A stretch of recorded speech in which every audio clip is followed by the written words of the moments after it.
Tiga. Halo. Perkenalkan, ini kelompok sosiologi kami dengan saya Alexandra Putri Getsemani Tukan.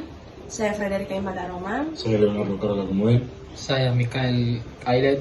Saya Gracia Endun.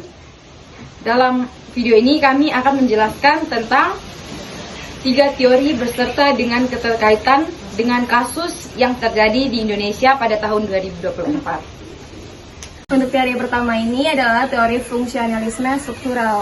Jadi teori ini adalah salah satu teori yang memandang bahwa lapisan-lapisan yang ada pada masyarakat adalah lapisan yang baik, normal, dan berjalan sesuai dengan fungsinya serta tidak menghendaki adanya konflik walaupun nyatanya tidak ada perubahan tanpa adanya konflik.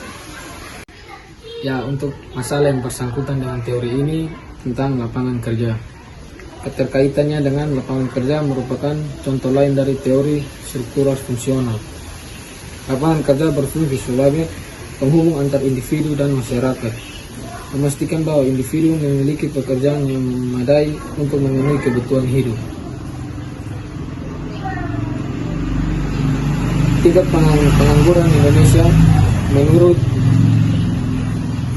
Badan Pusat Statistik menjelaskan tingkat pengangguran terbuka pada tahun Februari 2024 menurun 0,63% dibanding tahun 2023 lalu. Yang kedua ada teori konflik. Teori konflik adalah satu perspektif di dalam sosiologi yang memandang masyarakat sebagai suatu bagian-bagian atau komponen-komponen yang mempunyai kepentingan yang berbeda-beda, di mana komponen yang satu berusaha untuk menguasai komponen lainnya dengan maksud untuk mencapai tujuan dari kelompok tersebut. Terdapat beberapa kasus yang terjadi di Indonesia pada tahun 2024 yang dilihat dengan teori konflik ini. Salah satunya adalah aksi pembubaran oleh ASN terhadap umat Kristen yang beribadah di Gresik. Teori-teori konflik yang dikembangkan oleh beberapa ahli, salah satunya Karl Marx, yang berfokus pada pergeseran kekuasaan dan ketegangan antara kelompok dengan kepentingan yang berbeda-beda. Dalam konteks ini dapat dilihat dari berbagai aspek.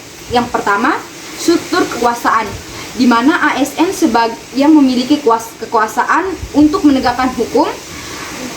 Dalam konteks ini, pembubaran umat bisa dilihat sebagai upaya dalam mempertahankan kekuasaan mayoritas. Yang kedua, ada interaksi antar kelompok.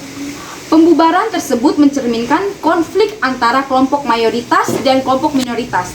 Dalam hal ini, umat Kristen sebagai kelompok minoritas mungkin merasa tersingkirkan dan kelompok ASN sebagai kelompok mayoritas berusaha untuk menjaga stabilitasi dari kekuasaan yang dipegang sebelumnya. Dan yang ketiga ada legitimasi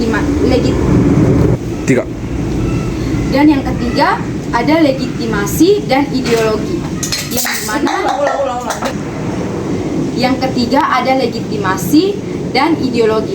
yang dimana ASN seringkali menggunakan argumen yang berkaitan dengan ideologi dan nilai-nilai negara untuk membenarkan aksi yang dilakukan. Yang ketiga ada legitimasi dan ideologi. Dalam hal ini, ASN seringkali menggunakan argumen-argumen yang berkaitan dengan ideologi dan nilai-nilai tertentu untuk membenarkan aksi-aksi yang dilakukan.